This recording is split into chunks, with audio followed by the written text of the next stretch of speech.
Nabi bersabda, Nabi itu gak pernah bohong. Yang biasa bohong itu bukan Nabi. Yang biasa bohong itu politisi. Sama Buser, sama orang-orang Al-Azhar Kemandoran.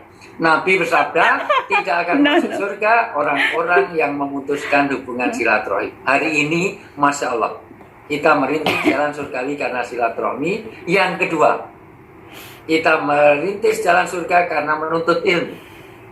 Man salaka torikon ya tamis ilman sallallahu torikon ilal. Maka sebutan Pak Ahmad Faisal luar biasa. Kita tidak boleh menghentikan menuntut ilmu karena surga dikaitkan dengan menuntut ilmu. Walaupun secara kelas online ini, walaupun secara virtual, walaupun secara daring seperti ini, kita tetap bisa menuntut ilmu. Maka Imam Syafi'i rahmatullahi mengatakan, menuntut ilmu 1 jam seperti ini, khairukum man ta'allama al-Qur'an wal 'allama. Belajar Al-Qur'an 1 jam seperti ini, pahalanya melebihi tahajud semalam suntuk. Ya Allah, ya Allah, ya Allah, ya Allah, ya Allah, ya Allah, ya Allah, ya Allah, ya Allah, ya Allah, ya Alhamdulillahirrabbilalamin. Nahmaduhu wa nusalli wa nusallimu ala rasulihil karim. Asyhadu an la ilaha illallah wahdahu la syarikalah wa asyhadu anna muhammadan abduhu rasuluh. Qala nabi sallallahu alaihi wasallam la yadkhulul jannah man qati'ur rahim. Wa qala aidan man salaka tariqan yaltamisu ilman sallallahu tariqan ilal jannah. Wa qala Allah ta'ala fil kitabil karim ya ayyuhal innamal mu'minuna ikhwah. Al-ayah sotawadi merasa rasul karim manahnu ala dzalika minasaidin wasakirin walhamdulillahirabbil alamin. Yang saya hormati, saya banggakan, saya muliakan, mudah-mudahan Allah berikan kesehatan dan beri keberkahan hidupnya dunia sampai akhirat.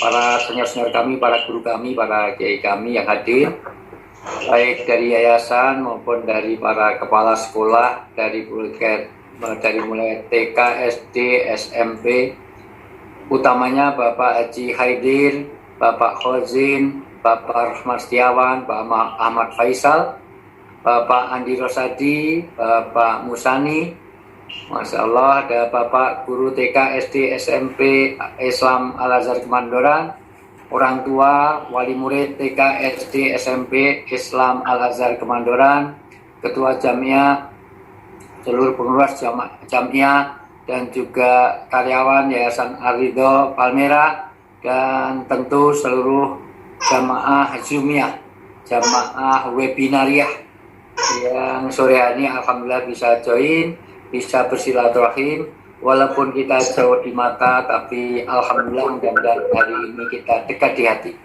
Karena ada lagunya, jauh di mata, dekat di hati, kita memandang langit yang sama. Artinya walaupun kita tidak bertatap muka, tapi bisa bertatap maya. Artinya apa? Iya bang dulu. Mohon maaf. Ya, artinya bahwa, mohon maaf, itu tadi bukan suara saya nggak bawa anak, mohon maaf. Ada iklan, ya, saya jangan kemana-mana, saya akan kembali setelah anak tadi lewat. Oke, Bapak Ibu yang saya muliakan, luar biasa hari ini walaupun kita tidak bertatap muka, tapi bisa bertatap maya. Artinya walaupun secara kelon itu adalah kelas online, walaupun secara virtual, walaupun secara daring, kita masih bisa melakukan perintah agama itu bersilaturahim atau silaturahmi, karena sesungguhnya justru tidak ada artinya kalau kita bertatap muka tapi tidak sambung di hati. Allah melaknat orang-orang yang seperti ini karena persaudaraan yang seperti ini kayak tahsabuhum jami'a wa qulubuhum syatta. Jangan sampai kalian ini di Al-Azhar ini, para wali, para guru, para pengurus, pada teman-teman di Jamiah Al-Azhar ini, jangan sampai kita ini putus di hati walaupun kita physical distancing, walaupun kita ini social distancing, tapi jangan sampai hard distancing. Jangan sampai hati kita itu terpecah. Jangan sampai kita ini spiritual distancing. Sudah berjarak dengan Allah, berjarak dengan manusia. Persaudaraan yang dilaknat Allah adalah persaudaraan yang tahsabuhum jami'a wa qulubuhum sata. Kamu lihat mereka seolah-olah dalam satu jamiah tapi hatinya pecah. Persaudaraan seperti ini kayak tukang judi. Orang judi itu kompak dalam satu meja, tapi niat awalnya ingin membunuh yang lain. Dan anehnya kalau yang lain mati dia senang. Kalau perlu semua mati, yang hidup tinggal dia. Lihat orang judi. Orang judi itu kompak, kemudian itu kompak dalam satu meja, tapi niatnya bunuh yang lain. Wah as, wah jack, wah queen. Dan kalau yang lain mati, senang. Anak-anak milenial, mohon maaf, anak-anak kita ini milenial. Kalau yang hadir ini Pak Ahmad Faisal, mohon maaf. Bu Dian, Bu Tia, Bu Vita, mohon maaf. Pak Yunus, ini bukan milenial. Ini kolonial. Wajah-wajahnya bukan milenial lagi. Bu Feni, mohon maaf. Bu Nurul, Bu Fitria Prati, itu bukan milenial lagi. Ini kolonial. Oleh anak-anak milenial disebut dengan penyakit SMS. Apa itu SMS? Senang melihat orang susah, susah melihat orang senang. Hati-hati kalian dengan penyakit ini. Hasad. Rasulullah wanti-wanti, bernasihat betul, berwasiat, iyyakum wal hasad. Hati-hati kalau di antara teman-teman Al-Azhar ada yang hasad. Karena itu memakan kebaikan sebagaimana api memakan kayu bakar. Teman-teman di Al-Azhar mau amal segunung, amal sehebat apapun, kalau itu ada hasad, maka semua pahalanya terhapus karena hasad kita. Rugi kita beramal sudah sebulan suntuk di bulan Ramadan, hangus hanya karena hasad. Apa itu hasad? Mbak Dian, tolong saya dibacakan surat Al-Imran 120 terjemahannya aja. Al-Imran 120. Al-Imran 120. Atau Mbak Tia? Oke, jika Ya. kamu memperoleh kebaikan, niscaya mereka bersedih hati. Tetapi jika kamu tertimpa bencana, mereka bergembira karenanya. Jika kamu bersabar dan bertakwa, tipu daya mereka tidak akan menyusahkan kamu sedikit pun. Sungguh, Allah Maha meliputi segala apa yang mereka kerjakan. Ayat ini bicara tentang 4 learning point. Tolong dicatat baik-baik. Pertama, ayat ini bicara tentang bahayanya penyakit hasad. Apa itu hasad? Ayat ini menerangkan hasad, jika kamu dapat kebahagiaan, dia sedih hati. Jika kamu dapat musibah, dia senang. Senang melihat orang susah, susah melihat orang hak. Karena mayoritas nabi itu dari Bani Israel. Ini tiba-tiba kok nabi terakhir kok dari Mekah, mohon maaf, dari negeri Arab. Maka ini jadikan mereka jauh dari keimanan. Pembunuhan karena ini dan hangusnya kebaikan kita itu juga karena hasad. Maka sebelum saya lanjutkan, namanya juga jam'iyah. Namanya juga kita berjamaah, jangan sampai ada penyakit hasad, iri. Inilah sebabnya kenapa hari ini kita mengadakan silaturahim, panitia tidak menyediakan door prize yang besar-besaran. Karena untuk menjaga hati. Jangan sampai nanti wali baru, murid baru dapatnya mobil, sementara Pak Ahmad Faisal cuma dapat payung. Jadi kepala sekolah cuma dapatnya payung. Nah, biar menjaga hati, maka mohon maaf hari ini mewakili panitia, para peserta Zoom, hari ini tidak ada pembagian door prize yang besar-besar. Ini alasan pertama. Alasan kedua, memang tidak ada budget dan anggaran dari panitia. Teman suruh sekolah dulu. Adminnya tolong Punten, admin. aktif untuk di mute. Ini yang Suruk ini, mohon maaf, ibunya Suruk. Bu Sarip suka menghidupkan.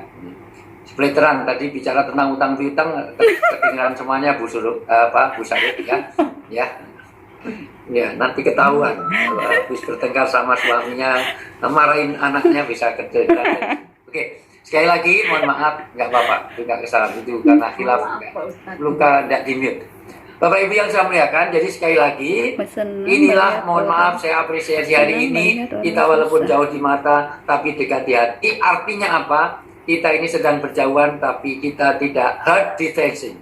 Hati kita masih satu, karena jauh lebih penting adalah bersatunya hati daripada bersatunya fisik. Inilah jalan surgawi karena Nabi bersabda, tolong perhatikan ini sabda Nabi. Nabi kalau bersabda pasti benar karena ciri Nabi adalah sidik, amanah, tablik, fatona, al-amin, masum, mustafa, mukhtar. Terus terang Budian, Pak Ahmad Faisal, saya paling nggak nyaman nyebut fatona di Indonesia Pak Yunus karena fatona di Indonesia masih di penjara gara-gara impor daging sapi kemarin. Ya. Tapi yang di penjara itu bukan Fatona, Bu. Itu Fatana. Fatana adalah orang yang banyak fitnah. Kalau Fatona adalah orang yang cerdas dan akhlak mulia. Teman-teman di Al-Azhar Kemandoran ini insya Allah semuanya Fatona. Orang yang akhlaknya mulia dan punya kecerdasan. Amin. Nabi bersabda, Nabi itu gak pernah bohong. Yang biasa bohong itu bukan Nabi. Yang sudah bohong itu politisi. Sama Buser, sama orang-orang Al-Azhar Kemandoran. Nabi bersabda, tidak akan masuk surga orang-orang yang memutuskan hubungan silaturahim. Hari ini, Masya Allah, kita merintis jalan surgawi karena silaturahmi. Yang kedua, kita merintis jalan surga karena menuntut ilmu. Man salaka torikon ya tamis ilman salallahu torikon kelajana. Maka sebutan Pak Ahmad Faisal luar biasa. Kita tidak boleh menghentikan menuntut ilmu karena surga dikaitkan dengan menuntut ilmu. Walaupun secara kelas online ini, walaupun secara virtual, walaupun secara daring seperti ini, kita tetap bisa menuntut ilmu. Maka Imam Syafi'i rahmatullahi mengatakan, menuntut ilmu 1 jam seperti ini, khairukum man ta'allama al-Qur'an wal 'allama, belajar Al-Qur'an 1 jam seperti ini, pahalanya melebihi tahajud semalam suntuk. Yang saya yakin tadi malam di antara teman-teman di Al-Azhar Kemandoran tidak ada yang tahajud semalam suntuk. Dilihat dari wajah-wajahnya, bukan wajah-wajah orang yang rajin sholat tahajud. Mohon maaf, dokter saya menaik psikologi, jadi saya tahu psikologi.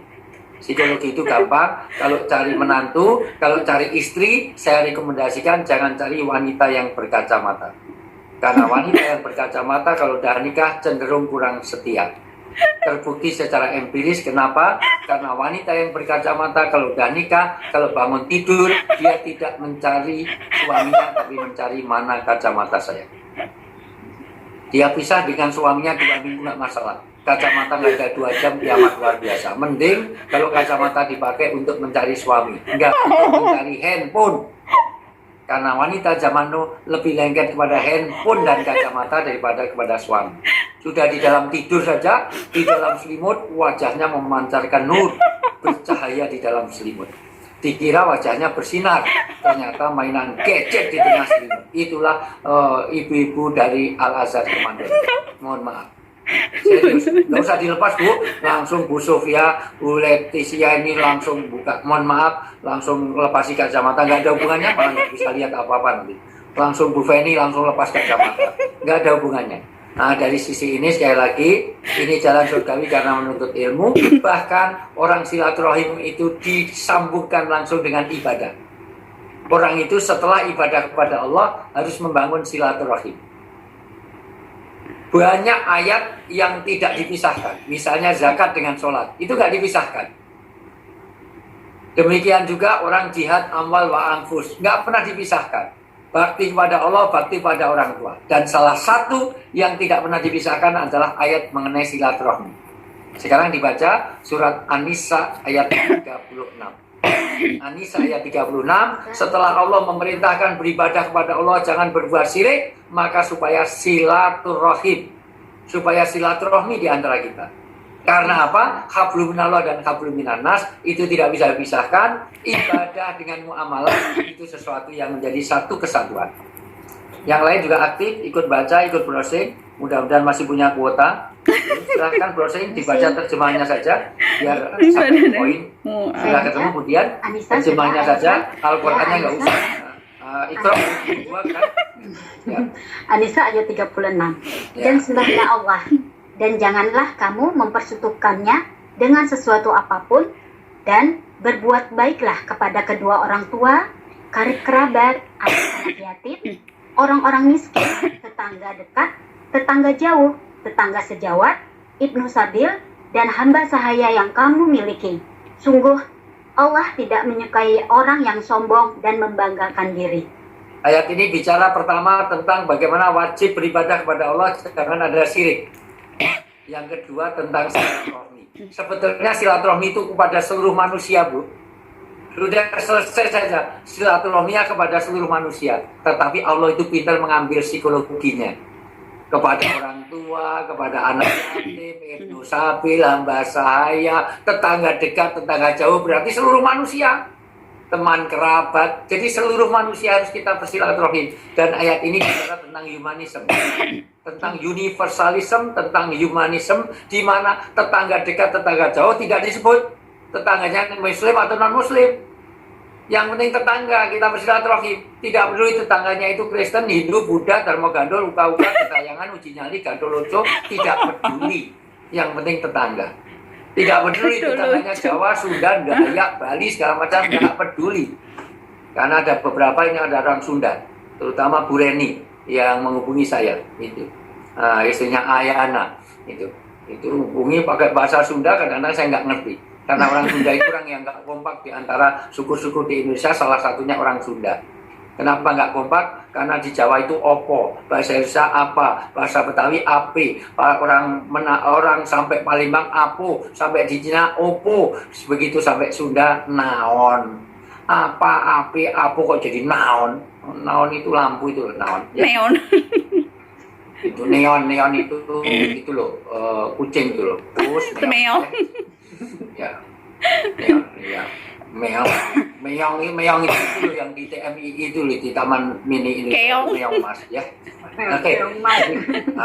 Artinya sekali lagi, Bu, mohon maaf, ayat ini bicara tentang pentingnya silaturahmi. Setelah Anda beribadah, maka hubungan dekat, hubungan jauh, walaupun di Bandung, walaupun di Kerawang, walaupun di Jakarta, walaupun di Jogja, tidak boleh putus silaturahmi. Jadi ayat ini pentingnya silaturahmi. Kenapa? Karena silaturahmi satu akan membawa berkah. Karena rezeki yang diminta bukan banyaknya tapi berkahnya. Nabi bersabda, siapa yang pengen berkah rezekinya dipanjangkan usianya, jalinlah silaturahmi. Pertama, silaturahmi menjadi jalan surgawi. Kedua, jalan surgawi karena kita menuntut ilmu. Karena Nabi mensabdakan, man salaka thoriqan yaltamisu ilman salallahu thoriqan ilal jannah. Siapa yang melonggarkan waktunya, hartanya, tenaganya untuk menuntut ilmu, yang telah merintis jalan menuju surga. Surga dikaitkan dengan ekonomi, surga dikaitkan dengan menuntut ilmu. Karena al-ilmu imamul amal. Ilmu itu adalah guidance, pemandunya amal. Kita tidak mungkin kita beramal diterima oleh Allah kalau tidak sesuai dengan ilmu. Contoh, anak buahnya Pak Ahmad Faisal ini rajin-rajin, jam 10 sudah zuhur. Jam 11 sudah asar, wajib banget luar biasa. Apalagi Butia ini, Masya Allah Butia ini wajib sekali tahajud. Pagi tahajud, siang tahajud, sore tahajud, malam tahajud. Tahajud itu siang, malam biar tahajud. Nggak diterima, karena nggak sesuai dengan ilmunya. Pak Yunus diajak sholat jamaah. Ayo Pak Yunus kita sholat jamaah. Bu Feni ayo sholat jamaah. Ayo wudhu dulu. Begitu wudhu cuman kaki doang. Yang lain udah di rumah. Sudah kumur, muka, tangan di rumah, kurang kaki. Begitu sampai di SD, SMP Kemandoran, Al-Azhar Kemandoran, begitu wudhu cuman kaki doang. Yang lain udah di rumah kaki pagi. Nggak sah, nggak diterima. Kenapa? Karena tidak sesuai dengan ilmunya. Maka al-ilmu imamul amal. Hari ini kita menuntut ilmu supaya amal-amal kita benar diterima oleh Allah. Keikhlasan, keimanan itu nanti didukung juga dengan ilmu. Nggak mungkin kita beramal tanpa ilmu, maka nanti akan tersesat. Demikian juga hari ini. Dan diberkahkan rezeki karena silaturahmi itu memberkahkan rezeki yang diminta bukan banyaknya tapi berkah. Inilah jadi pengajar di Al-Azhar ini, Kemandoran ini gaji sebulan 30 juta, cukup 30 juta. Tapi kalau anak kena narkoba sudah hilang berkahnya. Istrinya mentel, bawel, cerewet, trikis, makannya banyak, tidurnya betah, ngorok, ngentutan, ngeran, ngantuan, suaminya bualak setengah mati, sudah hilang berkahnya. Pilih mana gaji 30 juta keluarga nggak tenang, dengan gaji 50 juta tapi keluarganya aman, damai, tentram. Tentu pilih yang 50 juta tapi tenang daripada 30 juta tapi tidak tenang. Dan itulah keberkahan. Berkah wujudnya tenang dalam hidup, berkah wujudnya keluarga yang sakinah, berkah wujudnya anak muda dinasihati, anak taat, itu berkah. Kematian yang husnul khotimah itu berkah. Tempat tinggal yang nyaman itu berkah. Teman-teman yang baik itu berkah. Berkah itu ziyadatul khair. Ketidakpastiannya karena kita tidak tahu secara pasti. Kita tidak bisa membuat well plan. Bagaimana Al-Azhar ini akan bikin planning ke depan masih belum pasti. dari segi pendidikan, ekonomi, politik, sosial, budaya, semua mengalami volatility. Apa itu volatility? Perubahan yang mendasar di semua lini kehidupan. Dari segi kesehatan, kita tidak yakin walaupun sudah divaksin 2 kali, apakah kita sudah yakin itu bebas dari COVID? Tidak. Bu Ridwan Kamil, Teh Adalita juga sampai sekarang masih isoman. Padahal sudah divaksin 2 kali. Bupati Sleman divaksin 2 kali tetap kena juga. Dokter di Makassar habis vaksin 2 kali malah mati. Kena COVID juga. Artinya ini bukan jaminan. Dari segi ekonomi, alhamdulillah di Al-Azhar Kemandoran belum ada PHK. Saya baru saja selesai sama Pak Erick Thohir Zoom meeting, 34 juta penduduk Indonesia pelaku UMKM sekarang kolab. Banyak yang ODP, orang tidak punya penghasilan, dan OTG, orang tanpa gaji. Hari ini banyak sekali, di Jakarta aja sudah lebih dari 12.000 yang PHK, Jabodetabek ini. Alhamdulillah Al-Azhar belum, paling bulan depan. Ya, mulai dari Pak Ahmad Faisal. Enggak, insya Allah masih aman. Ya, dari segi keamanan, semuanya tidak yakin. Mending kalau F&N atau mohon maaf, mending kalau Brompton sepeda lipat yang mahal. Di Jogja orang pakai poligon. Anak teman saya Profesor Budi, anaknya disiram air keras Pak, hanya karena mau ngambil. Disiram air keras itu diambil apa? Sepeda poligon, bukan sepeda lipat yang mahal. Jangankan itu, belum lama viral di Jogja, tanaman janda bolong. Sudah janda bolong. Ya, semua janda ya bolong, kalau nggak bolong nggak bisa bernapas. Ditaruh di pagar depan rumah aja diambil orang. Apalagi aglonema, anggrek atau yang mahal-mahal. Tetangganya Pak Yunus itu terjadi, tetangganya Bu Tia, tetangganya Bu Feni. Orang ngontrak 2 minggu langsung habis seluruh perabot rumah. Semuanya dihabiskan, mohon maaf, sampai keramik-keramik aja diambil. Keramik diambil, sampai perabotnya, saklar listrik, tangga naik, semuanya diambil. Padahal kedoknya untuk kontrak, tapi dihabiskan. Secara kriminalitas naik terus. Orang hanya karena 2,5 juta, 2 ibu rumah tangga membunuh seseorang. Nah, ini viral di mana-mana. Luar biasa. Dari segi, ini bukan karena corona saja, karena banjir, karena erupsi, karena gempa, semuanya mengalami ketidakpastian. Dulu, mohon maaf, kalau ada ibu-ibu pergi, mohon maaf, kalau ada ibu-ibu pergi, senantiasa lihat kalau Bu Tia pergi, Bu Dian pergi, mohon maaf, Bu Vita kalau pergi tasnya isinya parfum, sekarang isinya hand sanitizer, isinya alkohol.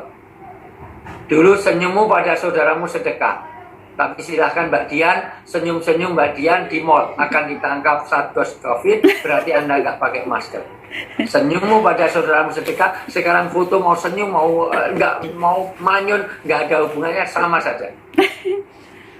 Dulu bersatu kita teguh, bercerai kita runtuh. Justru sekarang kalau pengen utuh jangan bersatu. Bikin kerumunan, Anda runtuh. Justru kalau bercerai, Anda akan utuh. Bahkan mohon maaf, ketemu orang jabat tangan begini ini, dosanya gugur dari celah jarinya. Karena ini sunahnya, orang ketemu satu dengan lain jabat tangan. Sekarang saya ketemu Pak Ahmad Faisal, mohon maaf, ketemu Pak Yunus, kepalan. Belum jadi kepalan tangan seperti itu Pak. Bahaya ini. Semuanya, sentuhan aja nggak berani. Mohon maaf, apalagi suami istri. Suami istri itu gandengan tangan karena keikhlasan keridhaan keduanya menggugurkan dosa di antara celah jarinya. Maka gampang teman-teman Al-Azhar Kemandoran untuk gugurkan dosa suami istri gampang. Mulai besok pagi pinjam tangan suami terus keliling komplek. Ngapain gugurkan dosa? Karena saya sering lihat anak buahnya Pak Ahmad Faisal itu kalau di mall, Masya Allah, kalau di mall itu suami istri gandengan kenceng. Saya pilih karena mesra. Ternyata kalau nggak digandeng, ngambilin apa-apa di bawah, masukkan troli. Ternyata, apalagi kalau ngimami sholat, kita sudah mati gaya Pak. Kebiasaan saya kalau mengimami sholat, pasti tahu, sholat. Lurus dan rapatkan soft sholat, karena lurus dan rapatnya sholat itu menjadikan mintamami sholat, yaitu kesempurnaan sholat berjamaah. Karena kalau kita softnya renggang, berarti itu tempat setan ada di dalamnya. Tapi sekarang, mohon maaf, justru protokol kesehatan mengharuskan sholat itu harus berjarak. Berarti sekarang di masjid-masjid Al-Azhar lebih banyak setannya daripada jamaahnya. Karena jaraknya lebih lenggang daripada jumlah jamaahnya. Apalagi mohon maaf dulu yang namanya orang cuci tangan berarti mau makan. Sebelum kita makan cuci tanganmu dulu. Sekarang di mana-mana suruh cuci tangan tapi nggak ada yang ngasih makan. Masuk Al-Azhar cuci tangan, masuk kantor cuci tangan, masuk bank cuci tangan, tapi nggak dikasih makan, nggak ngasih makan dulu cuci tangan. Gimana nih suruh cuci tangan, cuci tangan, cuci tangan itu kalau mau makan. Sekarang udah berubah lagi. Apalagi kalau kita dengar Dian positif, kita akan alhamdulillah Mbak Dian Dewanto itu sedang positif. Kapan lahiran, kapan HPL. Tapi sekarang kalau positif nggak boleh jadi MC, harus isolasi mandiri. Justru kalau negatif puas bangga, negatif dipamer-pamerkan. Kulit isinya ini, wah saya negatif lah dia. Oh negatif kok bangga, berarti udah menopause. Itu berarti sudah expired, itu sudah lansia, sudah nggak bisa positif. Nah, negatif malah bangga. Sekarang positif jadi negatif, negatif jadi positif. Luar biasa, maka ini akan masuk pada materi. Jangan sampai kondisi seperti ini kita menjadi distress. Apa itu distress? Distress adalah stres yang negatif, yaitu menganggap ini satu hal yang akan menekan kita menjadi depresi. Seolah-olah ini adalah hukuman bagi kita, seolah-olah ini cara di mana kita sudah tidak lagi beramal baik. Karena kalau kita mengalami depresi, maka semangat kita turun. Kita akan jadi lemah di dalam beraktivitas, mudah tersinggung, mudah putus asa, sulit konsentrasi, tidak percaya diri dan tidak percaya pada orang lain, mudah marah, mudah ada gesekan, mudah ada strain. Strain adalah ketegangan, kalau berkumpul jadi stres. Stres berkumpul jadi stroke, stroke berkumpul jadi stop, maka billahi taufik walhidayah. Maka kenapa orang yang silaturahmi memanjangkan usia? Maka hati-hati kalau ada teman-teman di Al-Azhar Kemandoran yang introvert. Punya masalah ngurung diri kamar mandi, punya masalah diem di kuburan, punya masalah nggak pernah bergaul, Zoom meeting nggak ikut, webinar nggak ikut, semuanya nggak pernah taklim, nggak pernah bergabung, orang itu seperti edan. Maka hati-hati Pak Ahmad Faisal kalau ada orang Al-Azhar yang introvert. Apa diri, ngurung diri, sebentar lagi dia edan. Ini cabin fever. Cabin fever adalah penyakit demam cabin, dia sulit untuk bergaul. Mudah tersinggung. Di tengah-tengah pandemi, sama sekali nggak berinteraksi sama sekali, WA group nggak punya sama sekali, nggak ada saling menasihati satu dengan yang lain, maka sebentar lagi edan dan mudah marah. Maka lihat orang marah. Orang marah pasti teriak. Deket kok teriak karena datangnya dari setan. Deket kok teriak karena dia emosional. Deket kok teriak karena yang dijauhkan hatinya. Deket kok teriak karena hilang akal sehatnya. Lihat orang marah. Goblok lu, bego lu, buset. Loh, deket kok teriak, mbak pelan. Goblok, bego, buset. Kenapa? Karena sehat yang dijauhkan hatinya. Maka hilang akal sehatnya. Maka kenapa Nabi la taghdab walakal jannah? Maka kenapa orang-orang yang akan dimasukkan surga salah satunya adalah menahan amarah. Dibaca surat Al-Imran 133 134. Imran 133 134. Inilah syarat surgawi bagi kita. Kita akan dimasukkan surga kalau melakukan 4 hal. Dapat ampunan, dapat surga, dan itu ciri orang bertakwa. Inilah orang yang berhasil dalam berpuasa. Jangan-jangan kita bicara kemenangan-kemenangan, yang menang itu kita atau setan. Jangan-jangan ya justru yang menang setan. Karena setelah Ramadan kita sudah habis. Karena kita kenal Tuhan, dekat dengan Tuhan, ibadah hanya saat Ramadan. Orang itu namanya Romdania. Romdania itu adalah orang yang kenal Tuhan hanya di saat Ramadan. Padahal kita harus jadi Robbania. Robbania itu justru setelah Ramadan kita semakin Syawal. Syawal artinya meningkat. Maka yang dilakukan harusnya dibaca 133 134. A'udzubillahiminasyaitonirrajim. Bismillahirrahmanirrahim. Al-Imran 133. Dan bersegeralah kamu mencari ampunan dari Tuhanmu dan mendapatkan surga yang luasnya seluas langit dan bumi, yang disediakan bagi orang-orang yang bertakwa. Oke, ini saya terangkan dulu. Dan segeralah. Kenapa di situ wasari'u? Kenapa segera? Berbuat iman, berbuat kebaikan, berbuat cari ampunan, minta maaf. Kenapa istighfar itu harus segera? Karena kematian itu datang tiba-tiba. sampai hari kiamat manusia tidak tahu kapan mati. Ada 3 misteri mengenai kematian, maka ini harus segera. Berbuat baik jangan ditunda-tunda. Karena kita tidak tahu auqat, amkan, dan asbab. Kita tidak tahu kapan, di mana, dan apa sebab kematian. Karena kalau ada kematian di Jakarta, di Jogja, di Bandung, di Solo, di Indonesia, kalau ada kematian ada 3 pertanyaan yang salah. 1, usia berapa? 2, sakit apa? 3, kena corona apa enggak? Padahal mati nggak ada hubungannya dengan itu. Mati itu bisa sehat segar terus mati ada, orang tidur 12 mati ada, orang ikut Zoom, dengarkan Zoom terus mati banyak. Kalau yang ceramah mati jarang, biasanya yang gitu. Mati tidak tahu kapan, di mana, dan urut untuk mati itu nggak urut abjad. Sebab kalau urut abjad, yang mati pertama adalah A, Ahmad Faisal. Yang kedua Anggi Soza. Gitu. Yang ketiga B, Bambang Budi Bowo. Ketiga C, Chandra. Ketiga D, Dian Dewanto. Ya, itu. Ketiga Aurel dulu. E, Endang. Etik. Itu. F, baru Fitriawati Lestari. Ya, gue nggak ada Pak Ustadz ya. Iya, itu semuanya. W lama, Wijaya belakangan. Ya, Wijayanto belakangan. Tapi nggak mesti di belakang dulu katanya Pak Ustadz. Bisa saja dari Z juga bisa, dari Zainal, baru Yunus bisa. Tapi seringnya dari depan. Dari Al-Quran, Al-Bukhari gitu biasanya. Kita biasanya Andi gitulah. Pokoknya dari AA dulu. Andi dulu baru nanti belakang. Jarang yang Z dulu jarang. Banyak ya. Gitu. Nah, tapi nggak mesti. Karena kita tidak tahu kapan, tidak tahu di mana, dan apa sebabnya. Orang sehat segar bugar terus mati ada, orang olahraga 14 mati ada. Belum lama orang makan kacang terus mati, makan kacang di bisnya tabrakan, mati, masih luar biasa. Di depan pesantren saya, mohon maaf, ada anak seusia Pak Andi ini mungkin masih muda lagi lah, Pak Yunus ini. Enak-enak mancing sambil ngerokok, di Kalijodo depan pesantren saya. Enak-enak, saya lihat sendiri dengan mata kepala saya di orang enak-enak mancing sambil ngerokok, rokoknya jatuh, mati. Masa luar biasa. Rokoknya yang mati. Serius, padahal masih muda, enak-enak mancing sambil ngerokok, rokoknya jatuh, mati. Masa luar biasa itu. Bahkan ada yang masih muda belia. Iya, ada muda belia itu. Iya, tapi sekarang rokoknya besok orangnya juga mati.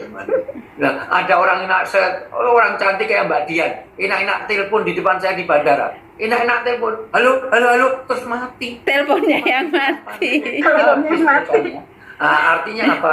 Mati itu kapanpun, dimanapun kita tidak. Maka segera untuk apa? Cari ampunan, cari surga Allah. Syaratnya dia harus jadi takwa. Apa itu takwa? 134, lanjut.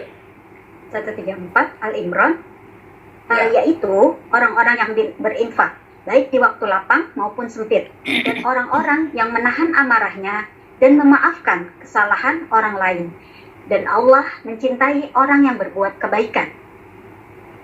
Ada 4 yang harus dilakukan, itu ciri orang bertakwa. Seharusnya 5 sampai 135-nya.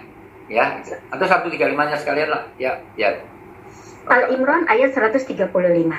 Dan juga orang-orang yang apabila mengerjakan perbuatan keji atau menzolimi diri sendiri, segera mengingat Allah, lalu memohon ampunan atas dosa-dosanya.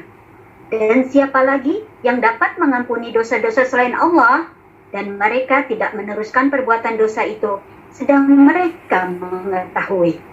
1, orang yang akan dapat ampunan, dapat surga, itulah orang yang bertakwa, itulah hasil dari Ramadan, itulah orang yang bisa diwisuda selama madrasah, kita berarti lulus di dalam bulan Ramadan, itulah orang yang menang.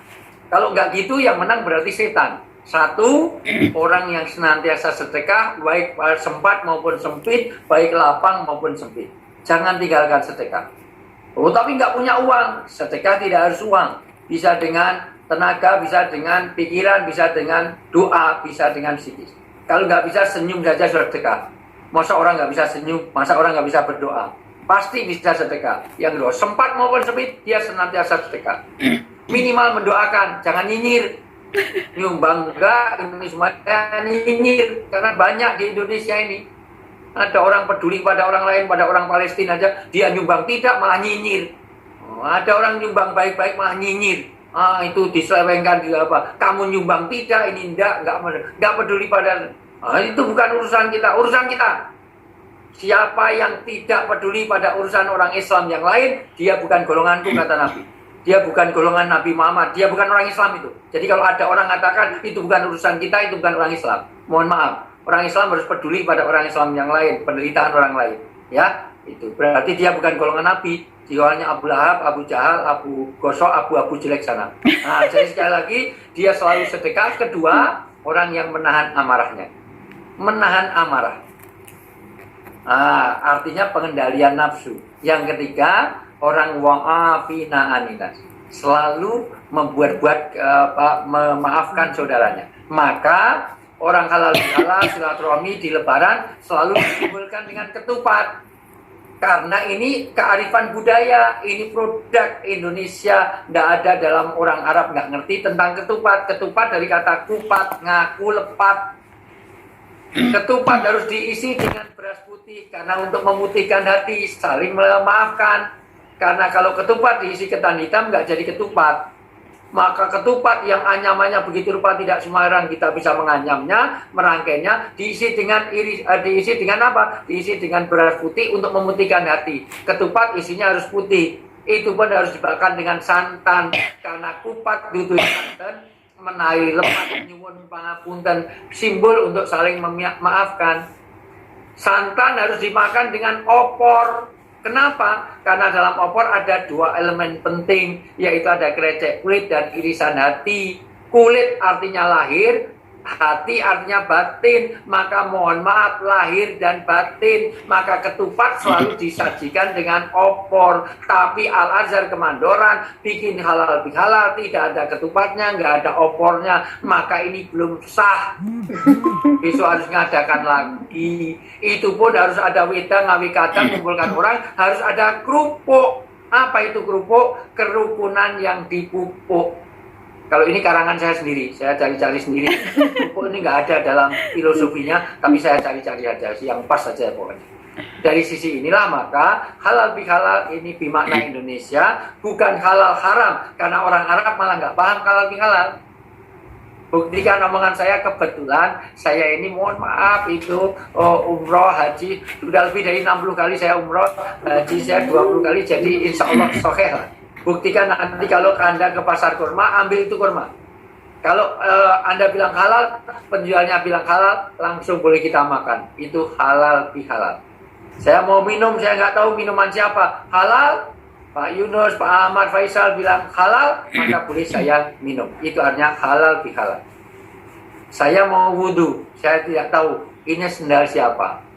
Saya tanya halal, itu. Kemudian Pak Khozin bilang halal, maka saya boleh pakai. Itu berarti halal bihalal. Tetapi makna itu jangan dibawa ke Al-Azhar Kemandoran. Ini laki perempuan kumpul, itu ketemu Reni, halal, halal. Ketemu Tia, halal, halal. Ketemu Dian, halal, halal. Habis itu tinggal cari kamar. Ketemu Bu Feni, halal, halal. Ketemu Fani, halal, halal. Tinggal cari kamar. Itu halal bihalal. Itu saling menghalalkan. Tapi halal di sini diambil dari kata halal yang bermakna 4. Yaitu halal artinya meluruskan benang yang kusut. Artinya mengurai benang yang kusut itu disebut dengan halal. Jadi jangan ada hubungan-hubungan yang tidak beres di antara kita. Yang kedua, meluruskan yang bengkok. Karena setiap yang bengkok tidak efektif dan efisien. Halal juga mencairkan kebekuan supaya satu dengan yang lain tidak ada kebekuan. Jangan hanya karena harta, karena tahta, hanya karena apa kita menjadi canggung dalam bergaul. Halal juga memecahkan masalah. Maka halal bihalal dimakna mengurai benang yang kusut, meluruskan yang bengkok, mencairkan kebekuan di antara kita, dan memecahkan masalah di antara kita. Inilah maka hari ini kita bersilaturahmi halal bihalal untuk memecahkan semuanya supaya cari ridho. Karena ini cara Allah supaya kita lebih dekat dengan Tuhan kita. Karena banyak orang begitu ada kesulitan, kita banyak berdoa kepada Allah. Ini Allah suka. Yang ketiga, untuk jalan untuk mewujudkan kehendak Allah. Karena Allah maha segalanya. Karena semuanya datangnya dari Allah. Artinya apa? Semua baik buruk semua dari Allah, kita harus ridho. Ana urid, anta turid, wallahu yurid. Saya berkehendak, Bapak Ibu berkehendak, tapi yang terjadi adalah kehendaknya Allah. Dan tidak semua harapan kita sama dengan kenyataan. Karena kalau semua harapan dengan kenyataan, kacau di dunia ini. Yang pengen jadi presiden di Indonesia banyak sekali. Kalau semuanya jadi, mosok presidennya 20. Dulu mahasiswi yang senang dengan saya itu banyak sekali. Kalau semuanya tercapai, mosok istri saya 200. Atau nggak usah saya lah, jadi nggak enak lah. Gitu. Saya mau nyontohkan Pak Yunus yang senang sama Pak Yunus kan nggak banyak banget. Oke, yang senang sama Mbak Dian dulu banyak sekali. Kalau semuanya tercapai, mosok Mbak Dian suaminya jadi 400 kan jadi kacau. Maka alhamdulillah yang dapat cuma satu itu. Nah, ini adalah jalan untuk kafaroh, penebus dosa-dosa kita. Maka diberi pandemi. Jalan untuk meningkatkan derajat di surga. Karena apa? Dengan pandemi, dengan ada kesulitan dalam hidup, sesungguhnya dia akan meningkat derajatnya di surga. Maka orang yang paling banyak cobaannya di dunia adalah para nabi. Karena itu orang yang paling dicintai Allah. Untuk membersihkan dosanya, untuk meningkatkan derajat di surga, untuk melatih kesabaran kita. Maka ini juga jalan untuk media, untuk pembentukan sifat-sifat imannya. Hari ini Pak Samsi Ali, Imam Samsi Ali di Amerika sangat sibuk mencari orang yang syahadat, itu melayani orang yang syahadat. Yang tadinya ateis, anti Tuhan, dengan adanya pandemi corona, dia menjadi sadar atas adanya orang-orang yang adanya Allah, adanya Tuhan. Sekarang banyak orang syahadat karena ini. Dan inilah kehendak Allah. Untuk itu ada 5 hal di dalam bulan Syawal supaya kita lebih memaknai dengan baik. Syawal artinya peningkatan, maka gagal Al-Azhar Kemandoran ini kalau tidak ada peningkatan. Maka setelah corona harus lebih baik daripada sebelumnya.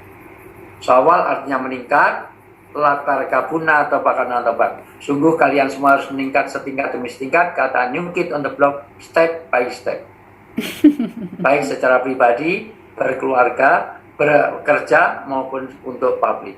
Untuk itu 5 hal yang harus dilakukan. 1, kita harus membuat at-taghyir. Apa itu at-taghyir? Mengubah ke arah yang lebih baik, yaitu berhijrah. Saatnya kita hijrah.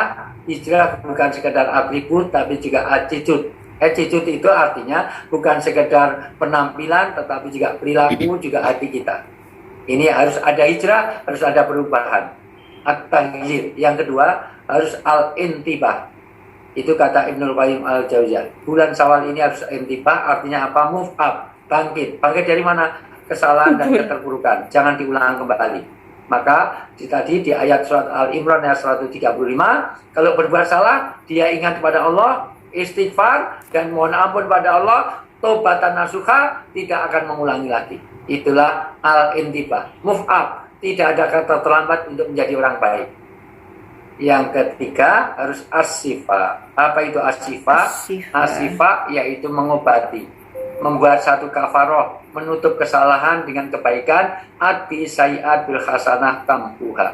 Ikutilah kesalahan-kesalahan kekuranganmu dengan kelebihan dan kebaikan, karena itu akan bisa menutupnya. Tolong dibaca surat Hud ayat 114. Ya. Hud ayat 114. A'udzubillahi minasyaitonirrajim. Bismillahirrahmanirrahim. Hud ayat 114. Dan laksanakanlah sholat pada kedua ujung siang, pagi dan petang, dan pada bagian permulaan malam. Perbuatan-perbuatan baik itu menghapus kesalahan-kesalahan. Itulah peringatan bagi orang-orang yang selalu mengingat Allah. Yang saya terangkan poin kedua. Perbuatan-perbuatan baik itu menghapus kesalahan. Dibaca ulang dari perbuatan-perbuatan baik. Ya. Perbuatan-perbuatan baik itu menghapus kesalahan-kesalahan. Itulah peringatan bagi orang-orang yang selalu mengingat Allah. Inilah Syawal. Syawal itu menutup kekurangan kesalahan kita, kemaksiatan kita dengan kebaikan-kebaikan. Itu namanya as-sifah. Yang keempat, kita mengatakan at-tartib. Apa itu at-tartib? Merapikan kembali kehidupan kita. Kalau waktunya panjang, sebenarnya mau saya terangkan, kita harus menyediakan 5 waktu dalam hidup ini. Pertama, me time. Apa itu me time? Waktu kita untuk Tuhan kita, yaitu sendiri me time, waktu pribadi untuk Tuhan. Walau 5 menit, walau 10 menit, sehari itu ada 5 menit khusus untuk Tuhan. 10 menit khusus untuk kita dengan Allah. Ada telepon masuk, nggak usah diangkat. Ada suami mau ngajak apa, jangan dilayani. Syukur sepertiga malam. Di sepertiga malam kita aja 10 menit saja, 5 menit saja waktu kita untuk Tuhan kita. Waktu bersama dengan Allah, nangis kepada Allah, merengek kepada Allah, berdoa kepada Allah, mohon ampun kepada Allah. Me time. Yang kedua, couple time. Waktu untuk pasangan. Ibu-ibu, bapak semuanya, ini sekarang kok banyak bunda-bunda solihah ini, bapak-bapaknya ini malas-malas kajian ini. Makanya kalau dulu masuk surga itu banyak wanita, sekarang enggak. Zaman sekarang yang banyak masuk neraka itu bukan wanita, tapi laki-laki. Karena laki-laki jarang ikut taklim. Laki-laki banyak yang korupsi, laki-laki egois, suka cari menang sendiri, suka merasa super. Itulah laki-laki. Makanya saya nggak suka sama laki-laki. Ya, gitu. Nah, sekali lagi, Karena bapak laki-laki. saya di Jakarta suruh nginep tempatnya Saiful Jamil, nggak mau, nanti dihap malah kacau. Ya. Jadi sekali lagi, 1 me time, 2 couple time. Suami, mohon maaf, setelah kita sebaiknya segera tidur. Allah tidak suka orang yang begadang kecuali 2 hal. 1, orang untuk beribadah atau menuntut ilmu, habis isya. Kedua, orang suami istri yang bercengkrama. Jadi kalau ada suami istri ngobrol sampai pagi, malaikat suka. Ngobrolnya dengan suami sendiri, jangan suami orang. Dengan istri sendiri, jangan istri orang. Ngobrol aja tapi dengan istri orang. Gitu. Yang mohon maaf. Setelah itu, mohon maaf sekali lagi, me time, couple time, family time. Family time ini adalah waktu untuk keluarga. Kalau ada jarum yang patah, jangan disimpan dalam laci. Silahkan sambil foto, nggak apa-apa. Kalau ada jarum yang patah, jangan disimpan dalam laci. Kalau ada kata-kata yang salah, jangan dimasukkan dalam laci. Terima kasih Pak Ustadz. Assalamualaikum warahmatullahi wabarakatuh. Sehat selalu ya Pak Ustadz. Ya, kalau ada sumur di ladang, boleh itu kita numpang mandi. Kalau umur kita panjang, tolong Al-Azhar Kemandoran boleh menghubungi saya lagi. Wallahu muwaffiq ila aqwamit thoriq. Billahi taufik wal hidayah. Assalamualaikum warahmatullahi wabarakatuh. Waalaikumsalam warahmatullahi wabarakatuh. Terima kasih Pak Ustadz.